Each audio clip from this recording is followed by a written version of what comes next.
Primeiro, eu queria agradecer o convite da casa que eu recebi através da Ângela, e a gente se tornou uma caminhada aí, amigos, e é um prazer poder vir falar com vocês.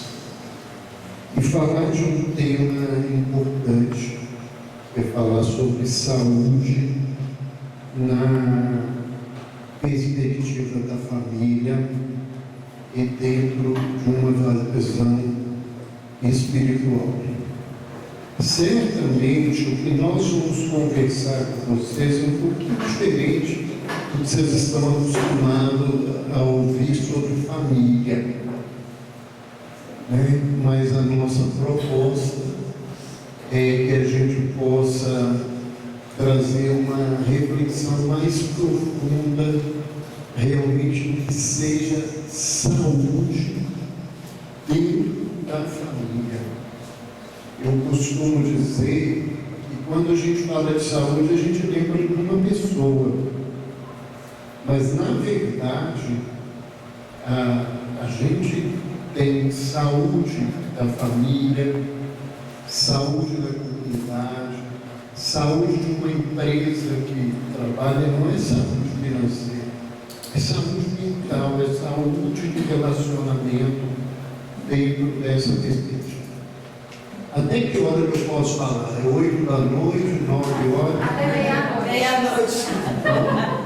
É até 18h40. 15h25 às 16h40. Né? Aí depois a gente tem o lanche para fortalecer o estômago e então a parte das perguntas. Tá bom? Vamos lá, vamos passar, porque senão a primeira coisa que a gente gostaria de ajudar que quando a gente fala de família, a família ela só passa a existir quando um casal se propõe a ter um filho. Até ali é um casal. Né? A família é essa construção. Então a gente tem um lar que pode ser um lar de alguém solitário, o lar de alguém que compartilha com outra pessoa essa oportunidade. E quando a gente começa a receber os filhos e depois os agregados, os netos na vida, essa estrutura é que é família. E quando a gente fala de família, nós vamos ver aqui em breve que a gente tem alguns tipos de família. Mas quais são as causas, o que leva a gente a nascer na casa daquele indivíduo infeliz que não me dá sossego 24 horas por dia?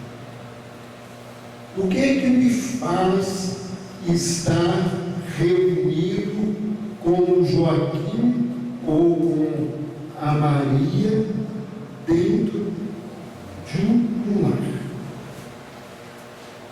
Todas as vezes que a gente fala sobre isso, é muito comum as pessoas dizerem assim: nós estamos numa família para a gente acertar as nossas dificuldades do passado.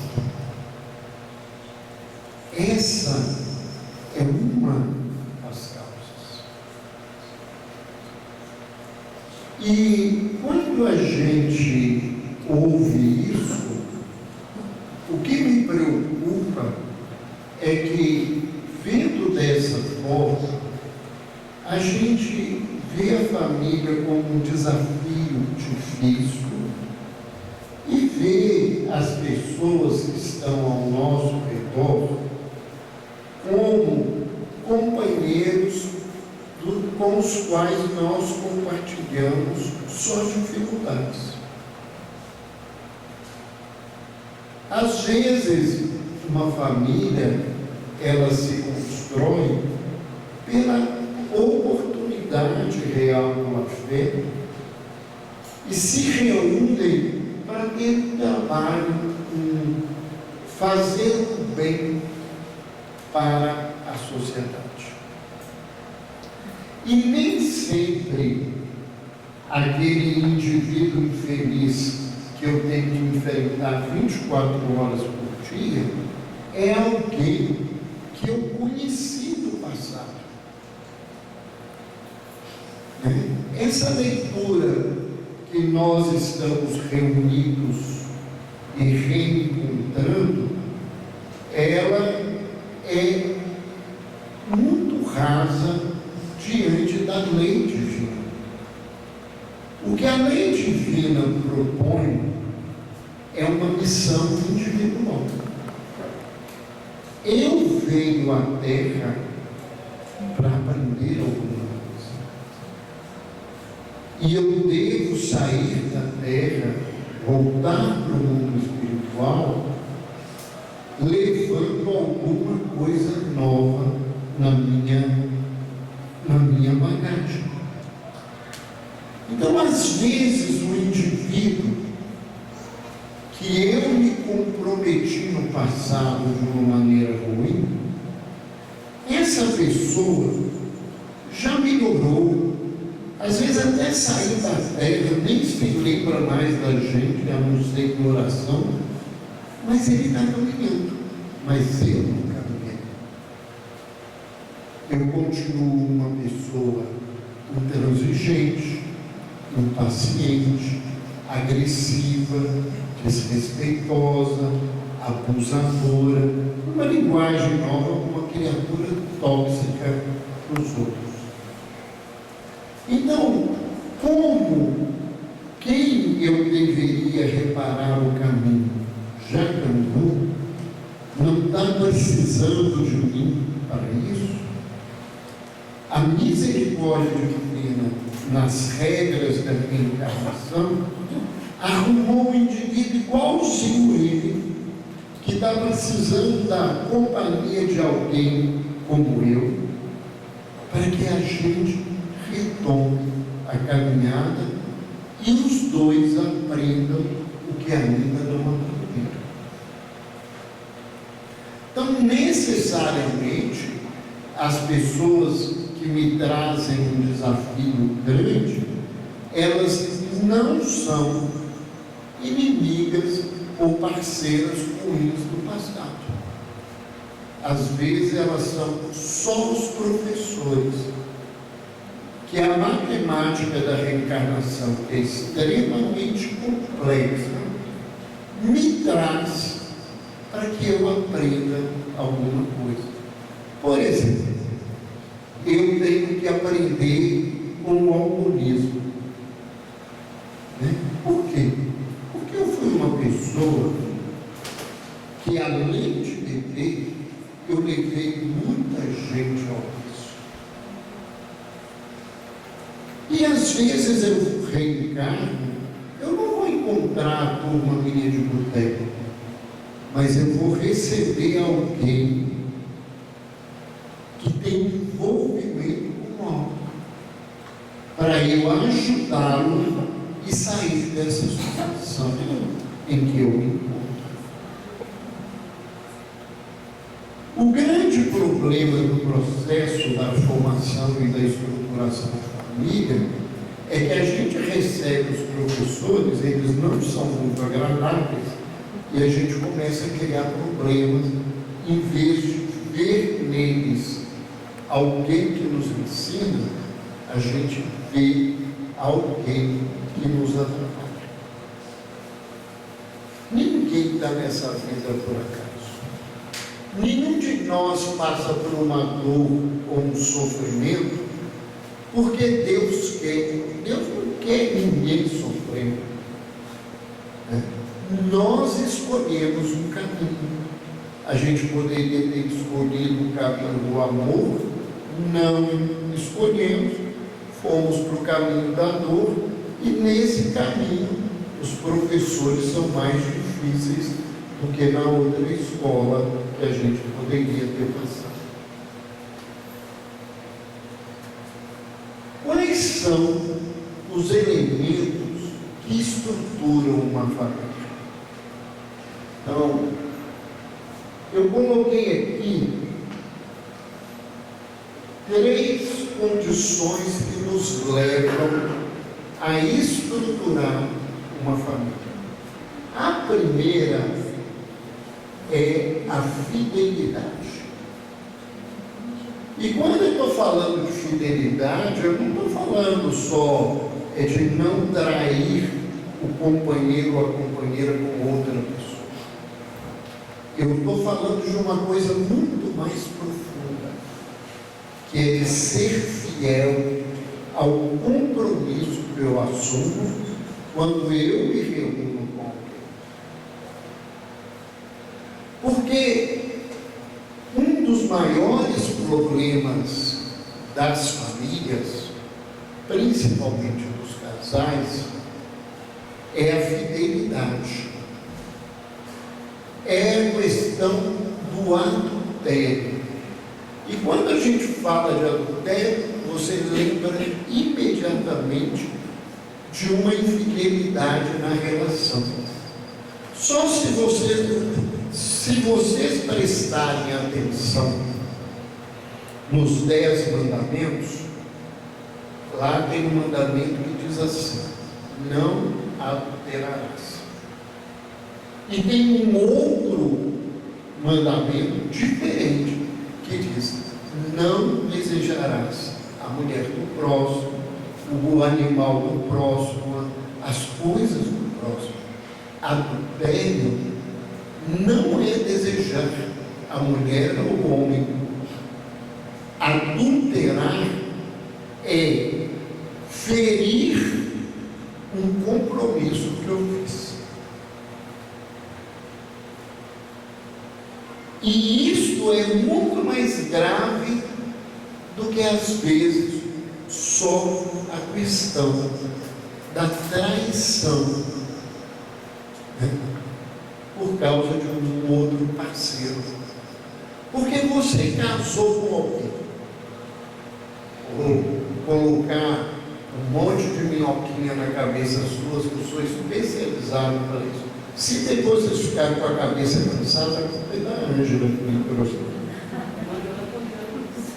Mas a primeira coisa, vocês não conheciam o Espiritismo, não sabiam de nada, se casaram na igreja, vamos colocar mais comum que a igreja católica, e se comprometeram a criar os filhos dentro da igreja, dos padrões da igreja, aquelas coisas.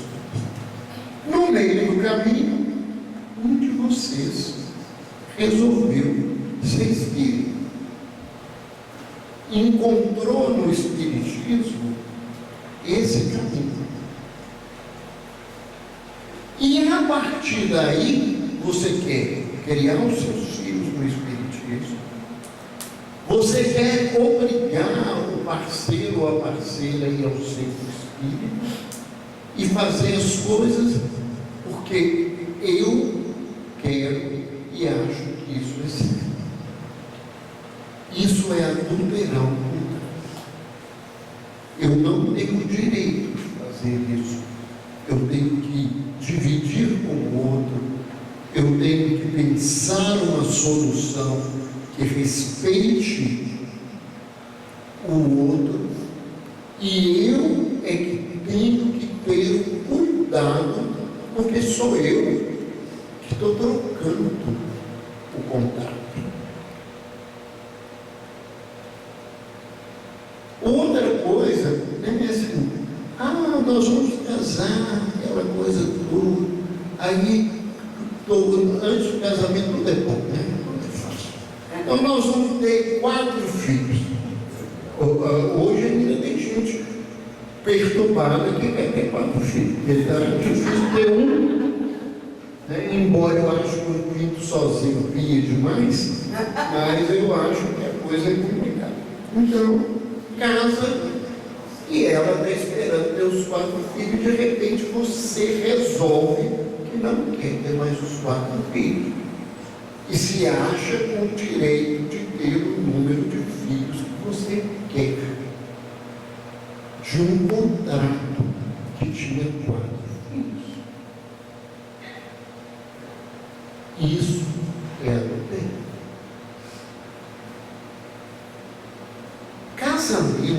Casamento mesmo é só contrato. O grande problema que eu descobri que o contrato do casamento é igual ao contrato, quem está aqui mais velho sabe, do BNH.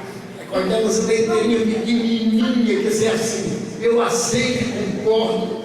Você entregou a vida para o BNH.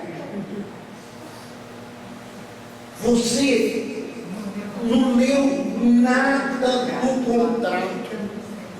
Você não se preparou para nada do contrato.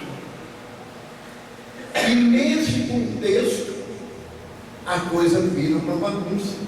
Sabe por quê? Você não sabe as regras do casamento.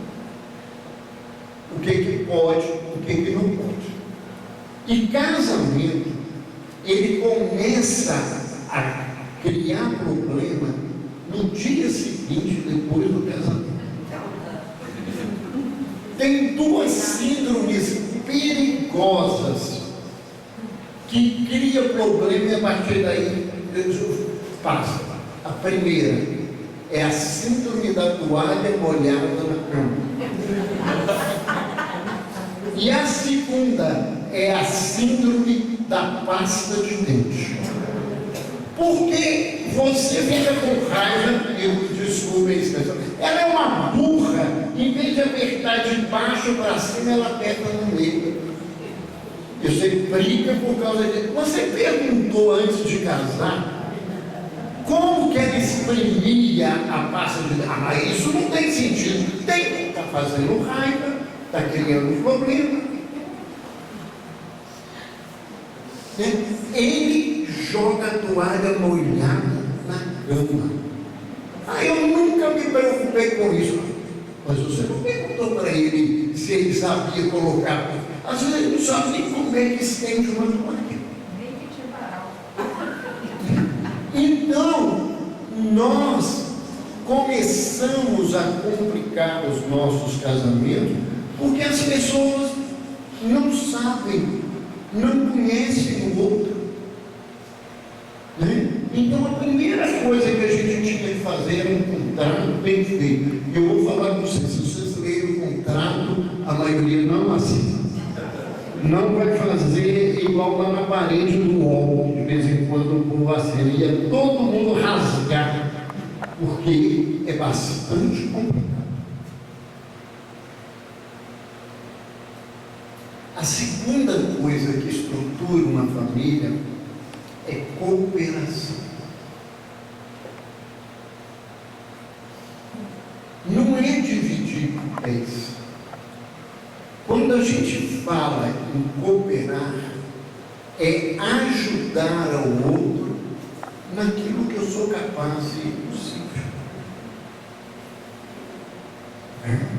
As pessoas casam e separam os seus papéis como se a família fosse uma empresa e eu tenho um cargo. E na verdade é uma família e eu tenho responsabilidade que essa família é minha. Então, um e outro precisam cooperar dentro do casamento, auxiliar ao outro naquilo que ele precisa, e às vezes ele não consegue fazer sozinho. E a cooperação é que vai fazer com que a família cresça, tenha recursos, tenha tempo, tenha disponibilidade para fazer as coisas. O terceiro item é a afetividade. E os outros falam assim, mas por que o senhor não colocou amor? Eu não sei o que é amor. Se alguém sabe o que é amor, né? Eu estou falando, mas eu não sei na leitura, eu não sei o que é amor. Eu costumo dizer, se amor é aquilo que Paulo de Tarso ensinou na primeira epístola aos Coríntios, eu conheço muito pouca gente, nem sei se eu conheço alguém que amou ou que ama nesse mundo. Que tem que ser tolerante, não sei o que mais, compreensivo, isso, fazer aquilo. Onde que nós temos isso? Pelo menos a gente tinha que ter afeto. A palavra afeto vem de afetar, fazer coisas que toquem o outro, que o outro entenda que você gosta dele, que você quer bem, que você quer o sucesso dele, que você quer o caminho dele. O que sustenta a relação é o afeto. Se ele acaba, as outras coisas vão embora. E para ser afetivo, né, a primeira coisa que eu preciso aprender é gostar de um. Para eu poder gostar de maneira adequada do outro. Então esse caminho, né, ele é importante para a gente pensar por que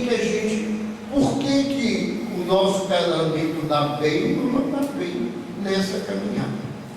Vamos lá?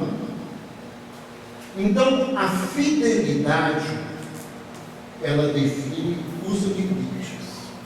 O que eu posso e não posso fazer. Tem coisas que a gente não pode fazer.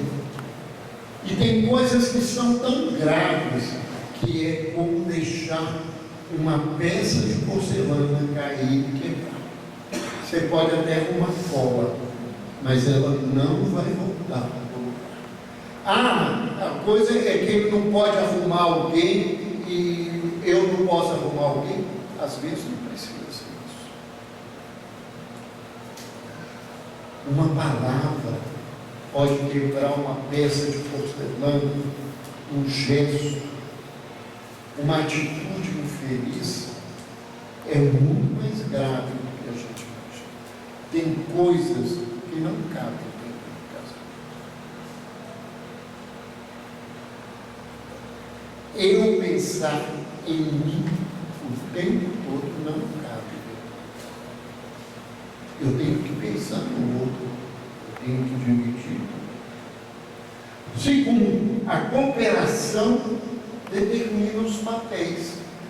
Por quê? Porque eu vou descobrir que o meu papel não é só ser aquele que provê a casa.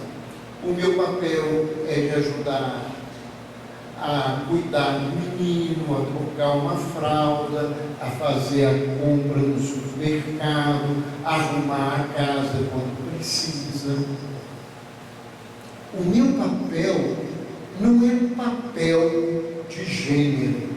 O meu papel é papel de pai, de mãe, de companheiro, companheira, de filho, porque os filhos vão ter que aprender isso. E a afetividade, ela é que mostra as inter-relações.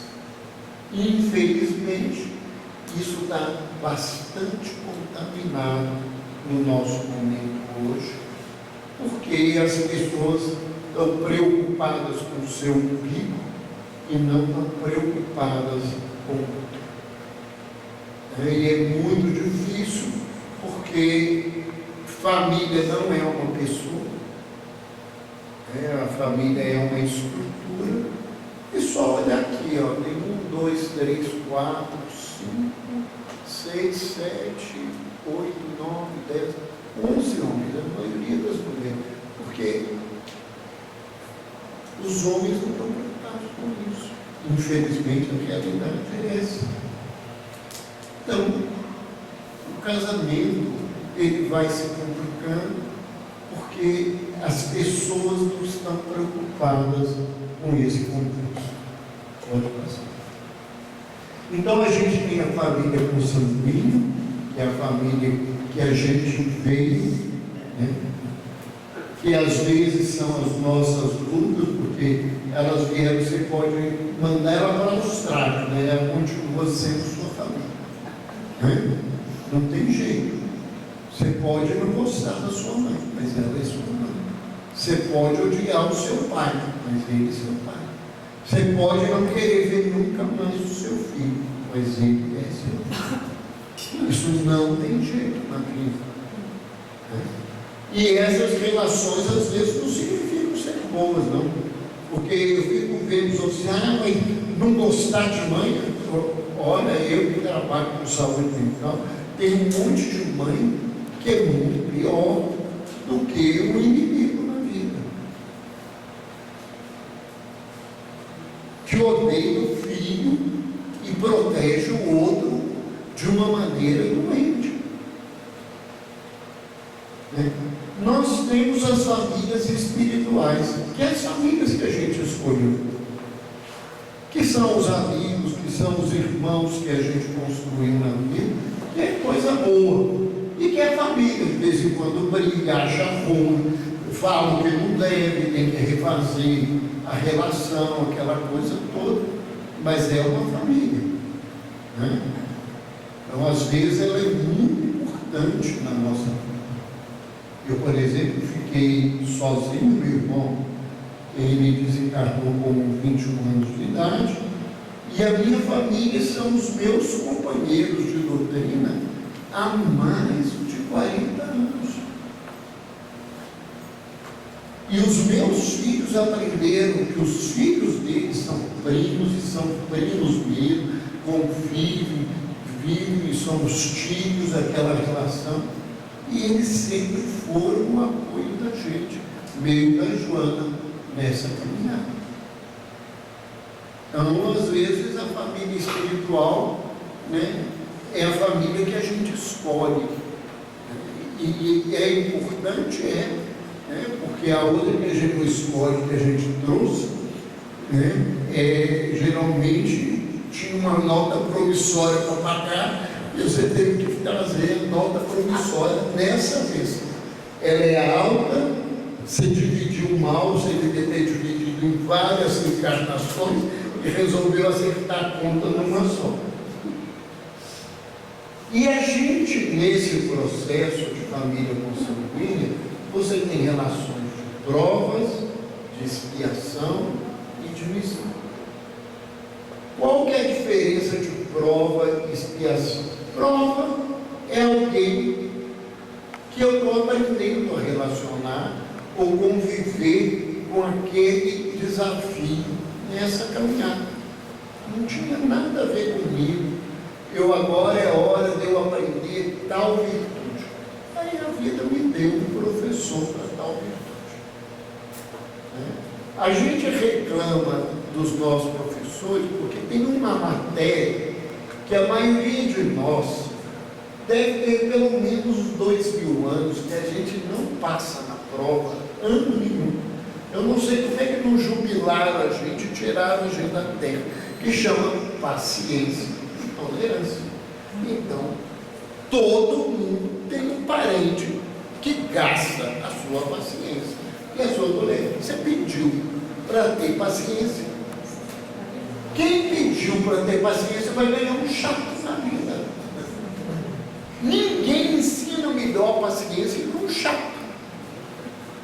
Se você passar por essa prova, essa matéria sai da sua vida. Pensa esse lado positivo e tenta resolver os chatos que você tem nessa encarnação para resolver a vida.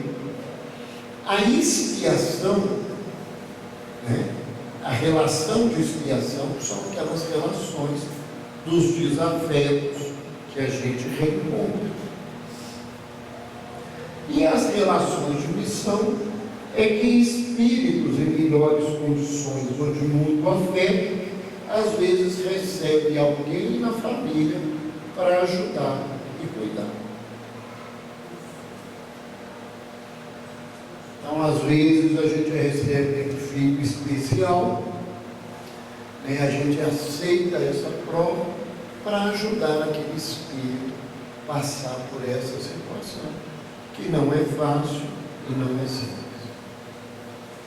Quais são os aspectos educacionais? O que a gente deveria aprender na relação familiar?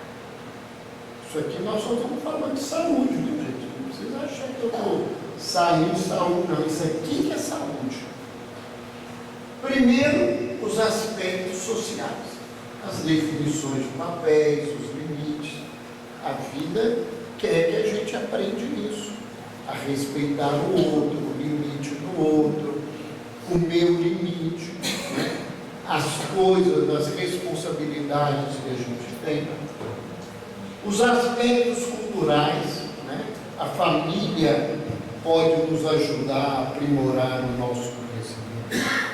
Né? Você recebe pais que trazem conhecimento, experiência, sabedoria. Às vezes você recebe filhos que trazem isso para nós, os pais. A gente, às vezes, vai aprender a mudar. E aí é muito importante a gente pensar, porque tem muita gente que fala assim, mas gente jovem não tem nada para ensinar para a gente. Gente jovem é só irresponsável, só sabe fazer isso, fazer aquilo. Falo que parece muito longe da gente, mas não é. E quem me vê falar no movimento espírita, eu acho que o movimento espírita está tendo um grande problema, porque a maioria dos velhos da doutrina espírita acha que jovem não tem que ter responsabilidade, não pode assumir trabalho, não pode fazer isso, e aí eles vão procurar outro lugar, porque gente velha, chata, rabugenta, resmungando e dando ordem, eles não querem saber nada. A gente tem que aprender a lidar com isso. Ah, mas eles não têm nada para ensinar. Isso não é verdade. Às vezes tem muito mais do que a gente imagina em coisas que a gente não imagina. Há muitos anos atrás, quando os filhos ainda estavam todos em casa, hoje não tem nenhum, depois de um culto, o meu filho mais novo, né, ele virou para mim e falou assim: "Ô pai, eu acho que você está precisando reciclar o seu conhecimento evangélico, o seu conhecimento está muito ultrapassado." E os outros irmãos ficaram meio bravos, porque podia até pensar nisso, mas não tinha coragem de falar. Aí, um dos irmãos disse: "Como é que você fala isso com o papai? O papai fala a vida inteira sobre o evangelho, o conhecimento é tudo atrasado." Durante a semana eu fiquei pensando naquilo. Virei para a Joana e falei: "Amor, você se importa do culto no lar virar estudo de evangelho?" Ela falou assim: "Não." Chamei ele e falei com ele: "Rafael, você se importa de nos ensinar a estudar o evangelho?" "Não, não importa não." Então, no domingo, que era um culto, na hora do culto, eu não sei estudar sem papel e caneta. Eu estava lá com uma agenda, papel, para aprender evangelho. Gente, o que eu aprendi de conhecimento de evangelho, o que ele tem de conhecimento sobre Jesus, sobre todo o conhecimento do cristianismo, é impressionante. Impressionante. Um menino de pequeno não queria nem ir para a evangelização, porque a evangelização era muito chata. A gente tinha que pôr ele no caminho. Então, às vezes a gente perde a oportunidade de aprender essas coisas no nosso trabalho. Nós temos os aspectos educacionais do afeto, que vai nos ensinar a ter virtude, tolerância, fé, esperança. esperança, fidelidade, paciência, né? E várias outras virtudes aí para a gente pensar. E na família a gente também vai aprender a viver a questão da sexualidade. Porque a gente até então não sabe muito disso. Né? Saber de sexualidade não é saber fazer ato sexual.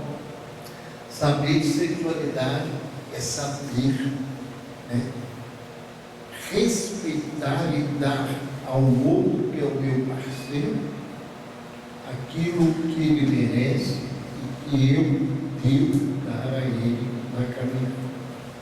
E isso, quando um casal ele tem um convívio desse jeito, ele vai ensinar os filhos a caminharem nesse campo de uma maneira mais adequada.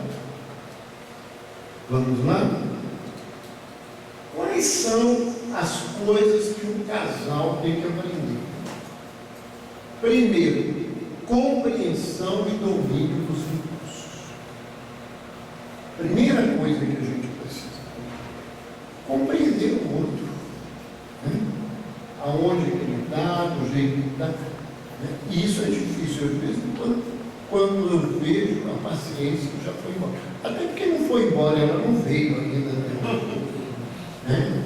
Eu falo, os outros acham que é brincadeira. Se eu desencarnar com 0,25 miligramas de paciência, eu já melhorei nessa encarnação. Então a gente precisa compreender o outro, no lugar do outro, o que ele consegue fazer, porque às vezes o outro não faz, não é porque quer, é porque ele não consegue aprender ou ele não tem habilidade para fazer. A gente aprender a dominar os nossos impulsos, a nossa raiva, né, a nossa deseducação.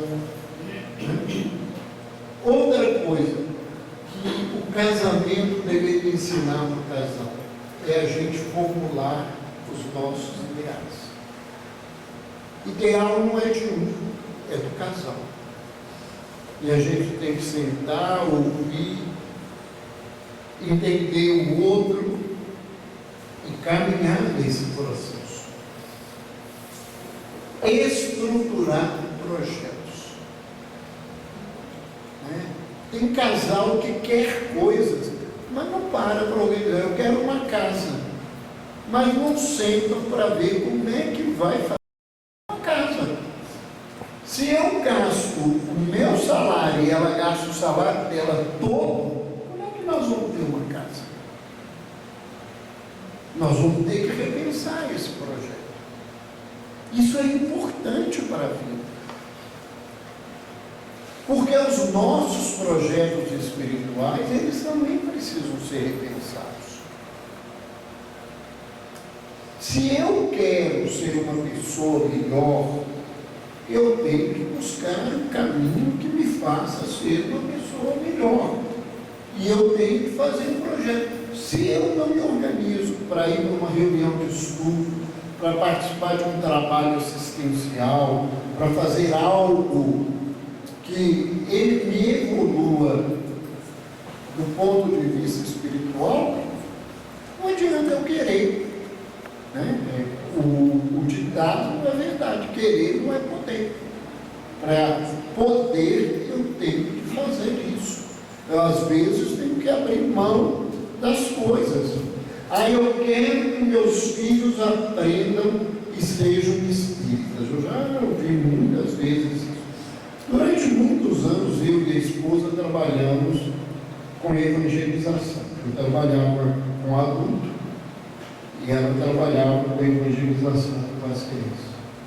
E a gente via os pais chegavam, punham os meninos dentro da casa espírita e iam embora. E deixavam os filhos lá. Por que eu estou falando para o meu filho, sabendo que ali tem uma reunião de pais, que vai falar sobre o que ele estudou, para que eu possa ajudar, o que eu estou falando com ele? Isso não é importante. Que eu vou te deixar aqui e depois eu volto. Ah, mas eu tenho muita atividade cristã. Mas e o exemplo do seu filho? Aonde está? Aonde está esse lugar?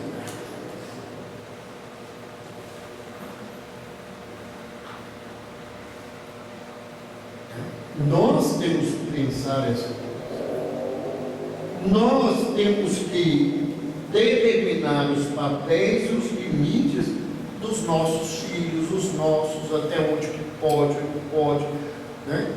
Porque os casais não sabem definir limite de filho.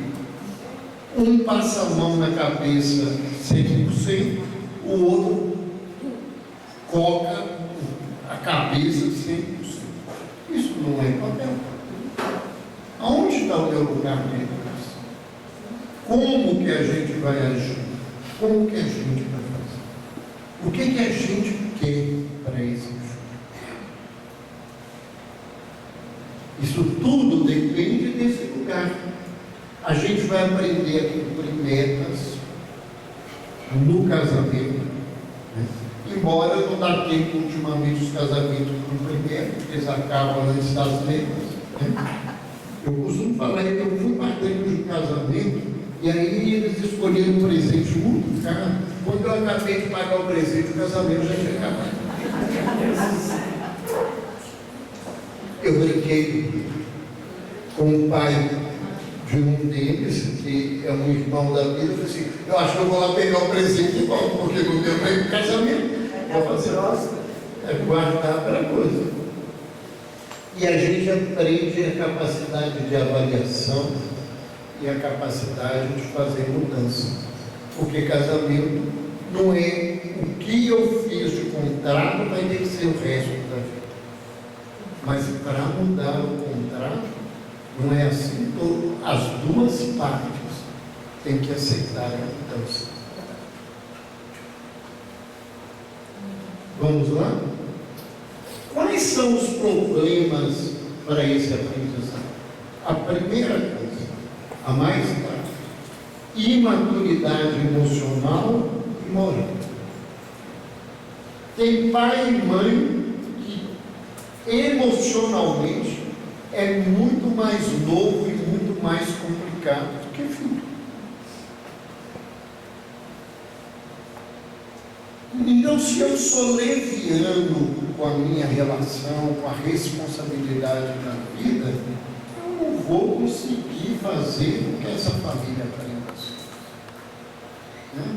Tem pai que acha que o dinheiro, a única coisa que ele tem que fazer é pagar comida, isso, aquilo, outro, e que pega o dinheiro e não estrutura uma escola para o filho, uma coisa, porque eu tenho direito de fazer o que for. Né? E aí, o que é isso? Isso é imaturidade. Eu casei e eu quero continuar a ter vida de solteiro. Então, ficar solteiro. E é isso que a gente vê de problema. Né? Uma imaturidade emocional de acreditar em conto da carochinha. Porque a maioria das mulheres acredita que elas vão beijar um sapo e ele vai virar criança. E um monte de homem acha que vai casar com a gata borralheira e ela vai virar assim dela. E o que acontece, gente? Se não contar para você, a história é mentirosa. Você casa com a Cinderela e acorda com a gata borralheira. E você casa com o príncipe encantado e acorda com o bendito sapo na vida, que ronca, né? Que faz tudo errado que você não queria na vida. Por quê? Por causa de maturidade. Muitas vezes eu recebo, a maioria das meus clientes são mulheres, né? Por dois motivos. Primeiro, porque mulher é que se cuida, né? Os homens não se cuidam, por isso que morrem mais rápido.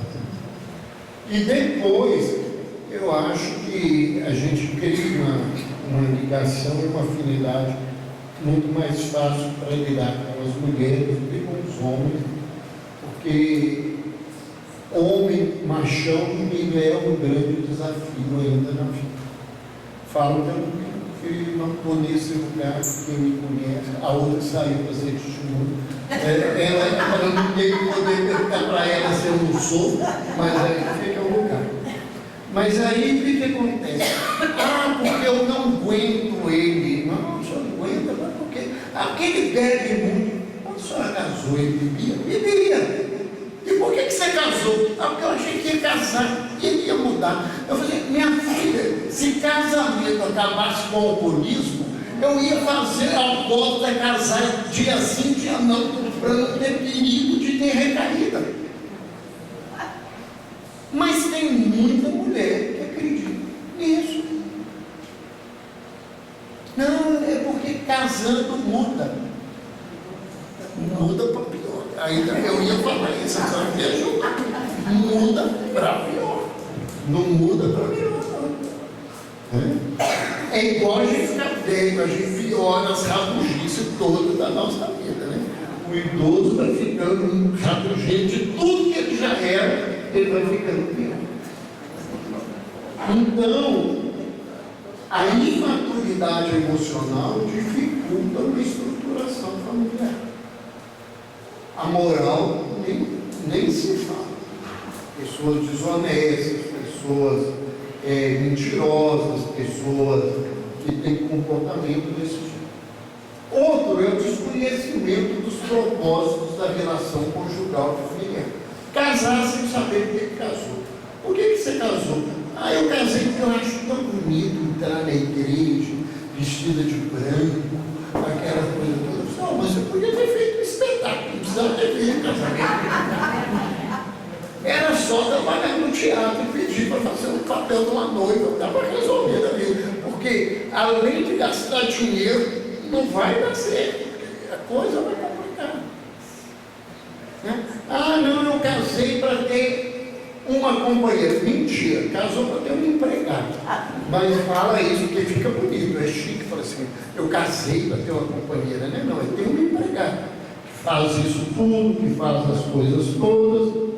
Né? Então, se eu não conheço os propósitos, para que casar? Para que ter família? Para que ter filho? A gente tem que ter ideia se a gente tem condição de ter um filho. Embora o Vinícius de Moraes disse que filhos bons não tê-los, mas se não tê-los como sabemos, né? Mas eu vejo pessoas colocando o filho no mundo, eles não dão conta do nariz deles. Como é que eles vão cuidar de uma criança? Parece um boneco, né? Um brinquedinho na vida. Tem homem que tem filho só para os outros achar que ele é macho. Só para isso. Nunca respondeu pelo papel que deveria ter na caminhada. Infidelidade aos compromissos assumidos. Se eu caso, eu estou assumindo um monte de coisa nesse casamento. Eu não li o contrato, o contrato é complicado. Ele é financeiro, ele é afetivo, ele é sexual, ele é um monte de coisa nesse compromisso. E um outro problema é a interferência espiritual. Os processos obsessivos que as famílias têm. Não é um indivíduo, é a família. Porque se a minha esposa está obsediada, eu tenho a ver com isso. Se o meu filho está obsediado, eu tenho a ver com isso. Né? E esses processos de obsessão, eles complicam muito a nossa caminhada. O que a gente pode fazer para melhorar o relacionamento? Primeiro, lealdade. Ser leal, ser verdadeiro, um com o outro. Depois, sinceridade. Né? Eu não posso ter duas caras com a pessoa que me escolheu. Tolerância, capacidade de reconciliar. Porque briga, a gente vai ter briga até com um amigo melhor que a gente tem na vida. Tem gente que briga com o mentor dele, o mentor até afasta para ele melhorar na vida. Com Deus também. Então, a gente vai ter isso. Reavaliação das conquistas. A gente tem que reavaliar o que a gente conseguiu e não conseguiu nesse processo. Renúncia. Ou palavrinha difícil. Ô, gente, e vamos aprender uma coisa. É renúncia, não é sacrifício. Porque esse negócio de sacrifício não é uma coisa boa. Se alguém virar para você e dizer assim, não, eu vou fazer um sacrifício, vou fazer para você, agradece. Porque sacrifício fica caro.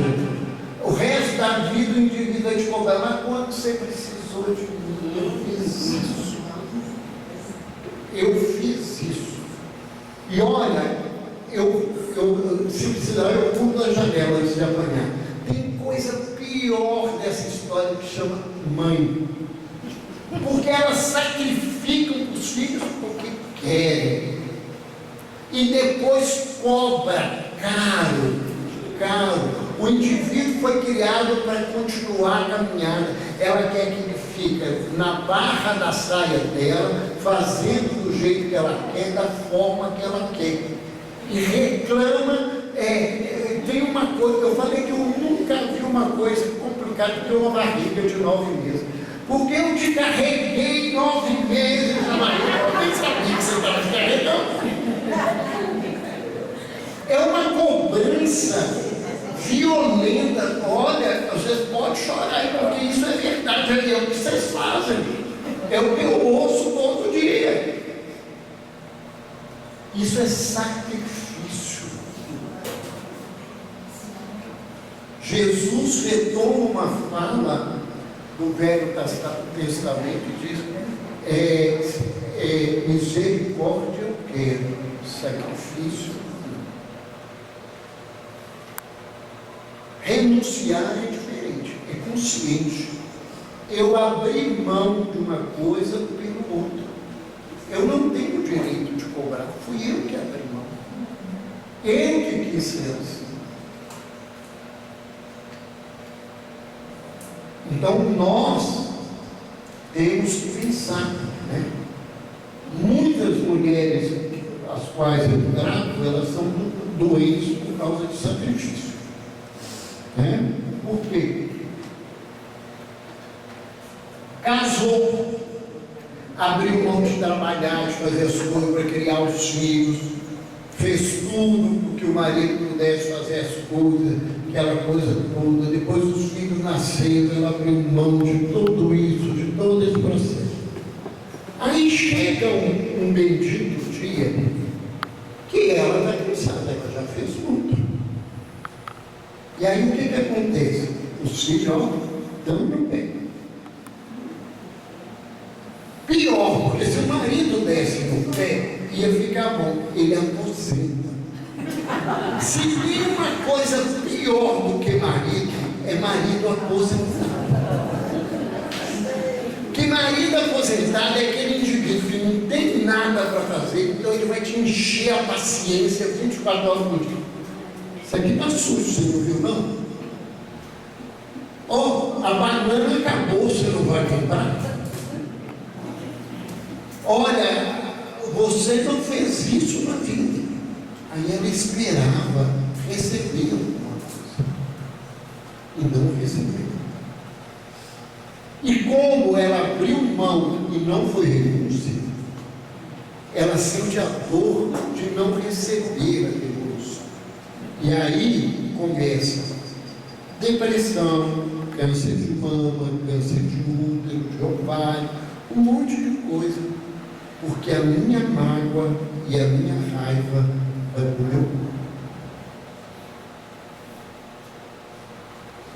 Então, todas as vezes que eu recebo uma mulher com câncer de mama, eu vou procurar a história e vou encontrar os sacrifícios que ela fez na vida e que eles não devolveram. Deveriam, mas não devolveram. Não adianta esse lugar, né? Reavaliação, renúncia e abertura para novos posicionamentos mais eficazes. Não deu certo, vamos fazer diferente? Vamos mudar? Vamos fazer de outra forma? Eu tenho quanto tempo aí? 20 minutos.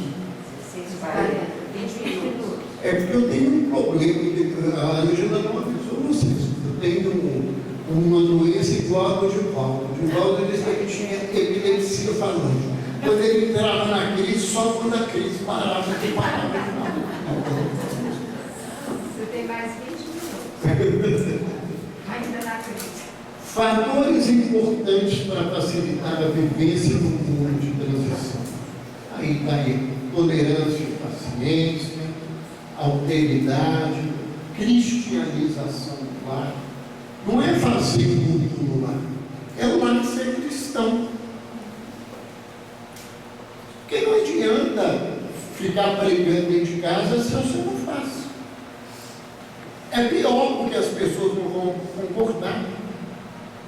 A gente trabalhava com evangelização infantil e tinha 2 grupos de evangelizadores. Os evangelizadores que trabalhavam com os meninos da comunidade e os evangelizadores que trabalhavam com os filhos dos espíritas na casa espírita. E eu coordenava o trabalho, eu não trabalhava na sala. Aí um dia uma das evangelizadoras da casa, dos meninos, filhos de espírita, virou para mim assim: eu não quero dar mais aula para filhos de espírita, eu quero mudar de lugar. Eu não entendo, é muito difícil, eles já escutaram as histórias todas, as músicas, eles sabem das dinâmicas, eles estão cansados. Não é por isso não, é porque a gente tem hora que a gente não tem nem como fazer. Eu estava dentro da sala, tentando dar aula, e 2 deles conversando e atrapalhando as coisas. E eu chamei a atenção várias vezes com educação, e de repente eu virei para um deles e disse assim: vamos cooperar, você sabe, né? Você tem um exemplo no caso lá do seu pai, o que ele faz e aquilo, falou comigo, eu não sabia onde eu punha cara. O que ele virou para mim foi assim: meu pai em casa, só não vai lá em casa, porque aqui meu pai é bonzinho, todo mundo pode falar com ele, se os outros pisar no pé dele, não tem problema. Se eu pisar no calo do meu pai, eu ganho um tapa na cara. Meu pai grita com minha mãe, destrata, faz isso, faz aquilo. E isso, porque isso é difícil. E eu entendi que desafio que é. Porque eu estou falando de uma coisa e alguém que deveria estar fazendo aquilo como exemplo não está dando exemplo dele. Então, não é ter culto no lar, não é ter rótulo de espírito, é cristianizar o lar. É um lar de afeto, que acolhe o outro, que respeita, que trata as pessoas, que se preocupa em ajudar para que as pessoas que não são do lar tenham posição. Tudo aquilo que a gente aprendeu.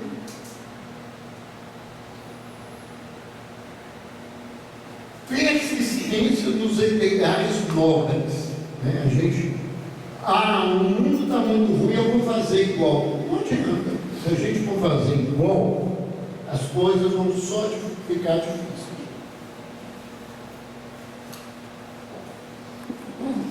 A gente vê quando a gente não persiste naquilo que é bom e nobre, o quanto isso complica.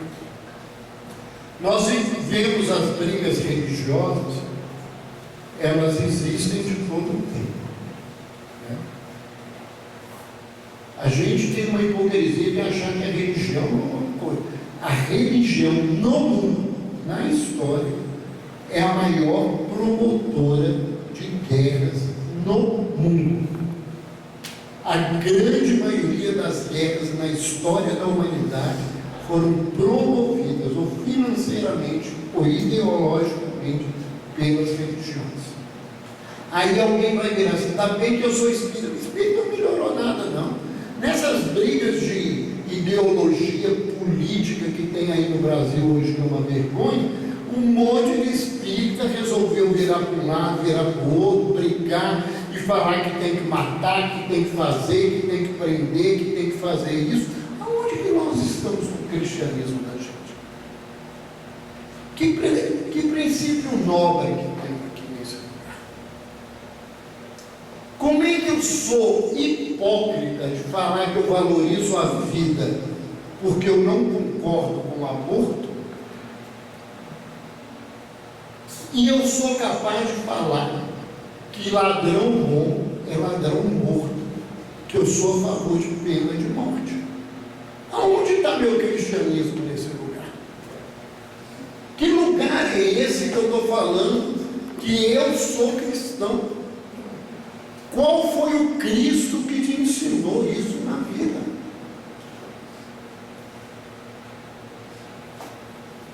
Então, eu tenho que persistir nos meus ideais. Se o mundo vai cair no buraco, não é problema. O mundo abandonou Jesus e Jesus foi para a cruz cumprir o ideal que ele tinha feito, de ensinar ao mundo que o verdadeiro amor dá a vida porque ele ama. E a gente tem que pensar nisso. Nós precisamos aproveitar isso. A amorização, aprender a amar, porque a gente está longe de amar, né? Há um filósofo escritor francês chamado Albert Camus, e ele diz que depois do eu te amo, qualquer outro eu te amo não vale mais nada, só o primeiro que vale. Esse cara fica fazendo eu te amo, eu te amo, eu te amo. Se eu não faço para mostrar que eu amo, não resolve nada. Se eu fico falando, me desculpem, porque eu sei que vai muita gente pensar nisso, que Jesus salva. Eu não faço nada para me salvar, não resolve nada na vida. E se eu quero aprender amor, eu tenho que fazer esforço, porque nós somos longe de amor. Nós somos espíritos que estamos para aprender a amar a vida. Se a gente aprender a gostar das pessoas, a gente já vai estar fazendo uma coisa melhor. Se a gente aprender a respeitar os outros, a gente vai sair dessa encarnação muito. E aprimoramento da consciência do universo. O que eu quero dizer com isso? Que a gente tem que aprender que não existe a minha família. Existe uma família. A família universal. Existe um só Pai. Qualquer pessoa que não acredite no que eu acredito, que quer me matar, que me rouba, que faz o que faz, é meu. Que não é a minha família, é a família universal. Que todos nós, eu tenho que colaborar com a vida da sociedade onde eu vivo, para aprimorar, porque esse é o nosso papel. É esse o nosso lugar. Aí eu tenho que cuidar de mim, não. Tem gente que cuidar de mim sem cuidar do outro, não. Nós temos que fazer esse caminho. Todos nós gostaríamos de que a educação de um filho fosse plasmada e transformada numa bela obra de arte, na qual embaixo colocaremos nossa bela assinatura. Isso aí é uma coisa. Todo mundo quer filho bonitinho, tanto que diz que dá filho feio não tem pai. E se bobear não tem mãe, se ela pudesse ter chance, ela não teria. Mas não tem pai. Aí o meu filho dá trabalho, o meu filho tem um déficit, o meu filho é marginal, o meu filho é drogadito, o meu filho é mau caráter dele, ele rouba, ele mata, ele mente. E deixa de ter minha assinatura porque eu não gosto. Todos nós queríamos filhos que não dessem trabalho. Mas é só perguntar, a gente deixou de dar trabalho para os nossos pais? Não. Todo mundo dá trabalho. Todo mundo é difícil. Todo mundo é desafiador. Então, não esperemos que os nossos filhos vão ser perfeitos. Cada um deles tem uma qualidade, ou às vezes não tem outra, mas é isso que é caminhada. Nós não podemos fazer grandes coisas, apenas pequenas coisas com grande amor. É uma fala da Madre Teresa de Calcutá. E no nosso relacionamento dentro da família, se a gente fizer pequenas coisas com amor, vai dar muito mais resultado do que a gente imagina. A gente não precisa fazer muita coisa não. Eu vejo pais que fazem um sacrifício no Natal, no dia da criança, para comprar um presente mais caro para o filho. Chega aquela caixa, principalmente os pequenos que ajudam a ensinar mesmo, ele brinca com a caixa e está nem aí para o brinquedo.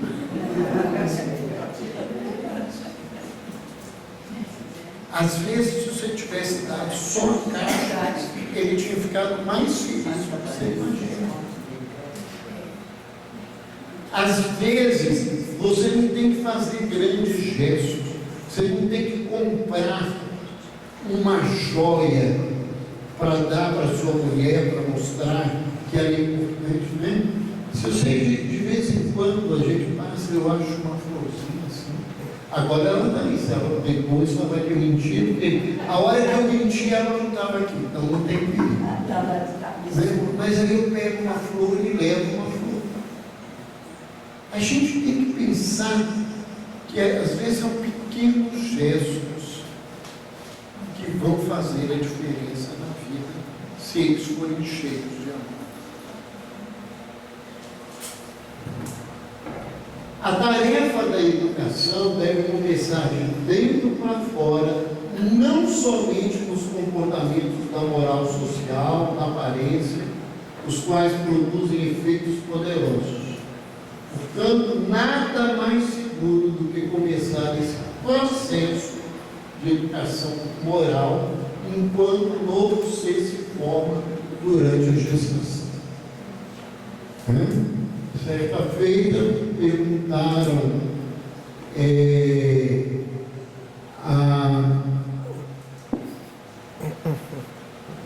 me falhou agora o pedagogo,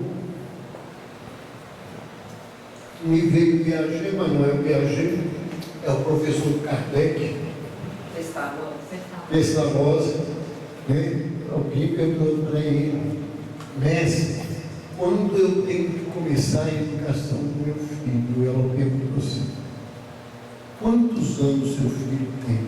2 anos. Você está quase 3 anos atrasado.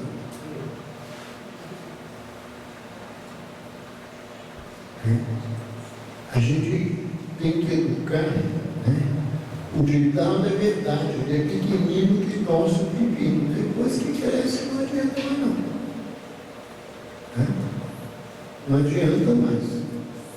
Vamos lá? Todas as influências, sejam elas pensamentos, vibrações espirituais, magnetismo, emoções e reações mental eletromagnéticas, são mensagens invisíveis, mas percebidas, acusadas e respondidas pela sensibilidade do espírito reencarnado em todas as etapas da evolução. Não adianta eu querer mostrar para o mundo aquilo que eu não tenho. E eu falo uma coisa Às vezes, um dia um colega disse: "Toma cuidado, que o senhor pode interpretar isso errado." Né? Eu disse: "Não, mas interpretar, pode perguntar, que eu tenho que corrigir." Mas a coisa é a seguinte: eu falo que bicho, criança e louco não é doido. Doido, vocês todos são doidos. Você é meu Instagram, sabe disso. Eu já ensinei. Doido é quem tem dor na alma. O louco é o indivíduo que perdeu o senso de realidade.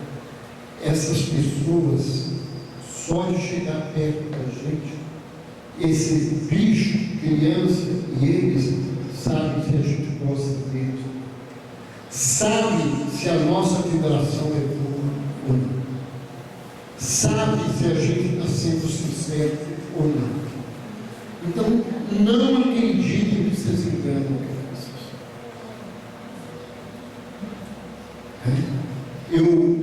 Durante muitos anos, eu atendi crianças em ludoterapia e em psicodrama.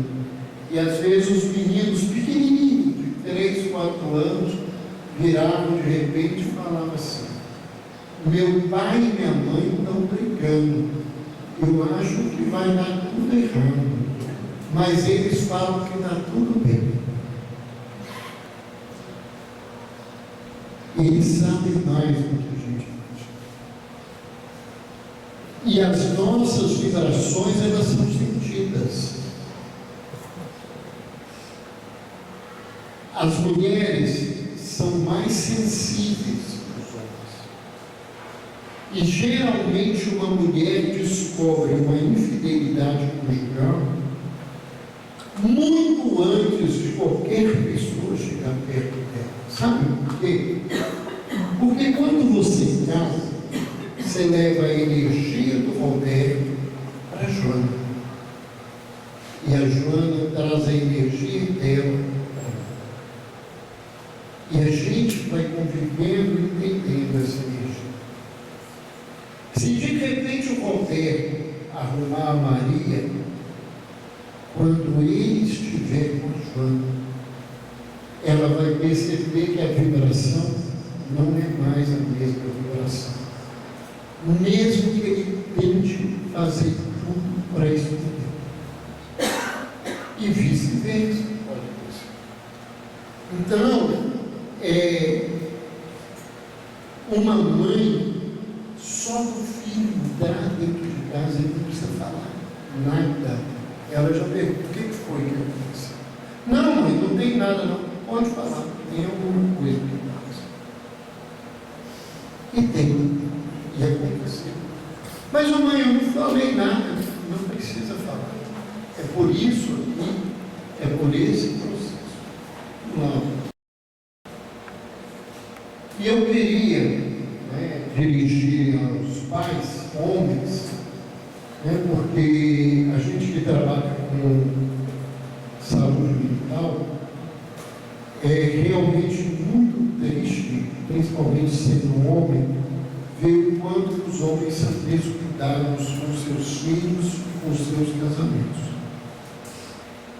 Eu atendo às vezes pacientes graves, eu tenho pacientes que estão comigo há mais de 20 anos, que eu nunca vi o pai. Não é porque ele é separado da mãe, não.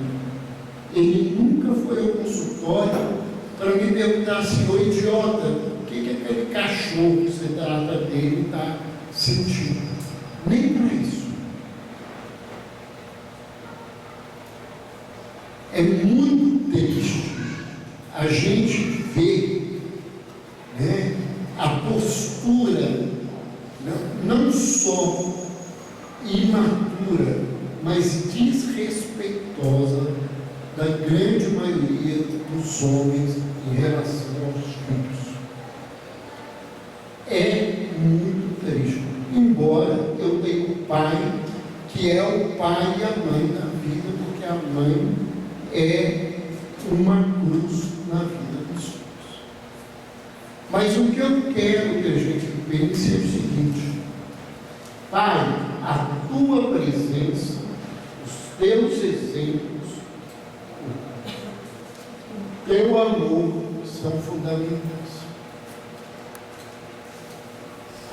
A gente é pai. E para ser pai, a gente tem que participar. Né? Eu vejo pais de crianças que nunca foram a festas da família, que não vão a uma apresentação da escola, mas tem que trabalhar, porque a gente tem jeito para tudo que quiser. Tudo que a gente quiser. A gente se organiza para fazer quando a gente quer. E isso é diferente. Aqui tem um monte de mãe que já viu isso numa festinha da escola, um menino procurando. E quando ele não acha o pai, quando ele não chora, o rosto cai de tristeza. E quando ele acha o pai, ele fica extremamente feliz. Então, presença não é essa presença vagabunda que tem agora, não, que põe os meninos, põe o celular e deixa os meninos, nem conversa, nem olha, nem vê o que os meninos estão fazendo. Não é isso. É presença. É brincar. Né? É ir para o parque, é ir para o cinema, é para estar junto, fazer as coisas juntas. Né? A gente tem que pensar nisso.